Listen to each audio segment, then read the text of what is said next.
உள்ளொழுக்கு திரைப்படம் இருவேறு தலைமுறை பெண்களின் மனதுக்குள் புதைந்திருக்கும் ரகசியங்களும் வடுக்களும் அன்பும் அவற்றின் நீட்சியான பரஸ்பர மன்னிப்பும் தான் மலையாள திரைப்படமான உள்ளொழுக்கு படத்தின் கதை. ஒரு வலுவான திரைக்கதை, பல்வேறு கதாபாத்திரங்களையும் அவர்களின் உறவுகளையும் ஆராய்ந்து பார்வையாளர்களை ஈர்க்கும் அளவுக்கு போதுமான உள்ளடக்கத்தை வழங்குகிறது இந்த திரைப்படம். ஊர்வசி ஏன் ஒரு சக்தி வாய்ந்த நடிகை என்பதை தனது நடிப்பால் நிரூபிக்கிறார். அவரது நடிப்பின் திறனும் திரையில் உணர்ச்சிகளை வெளிப்படுத்தும் திறனும் இந்த படத்தை சிறப்பாக மாற்றுகின்றன. பார்வதி திருவோத்தும் சிறப்பாக நடித்துள்ளார். அவர் தனது கதாபாத்திரத்தை நன்றாக வெளிப்படுத்தியிருக்கிறார். இப்படம் உங்கள் கண்களில் கண்ணீரை வரவைக்கும்.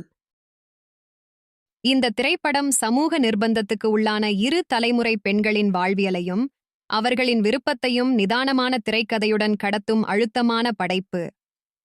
இந்த மாதிரியான கனமான படங்கள் நமக்குள் உண்டாக்கும் தாக்கம் நெடுநாள் நம்மை விட்டு அகலாது. மொத்தத்தில் உள்ளொழுக்கு ஒரு சிறந்த திரைப்படம்.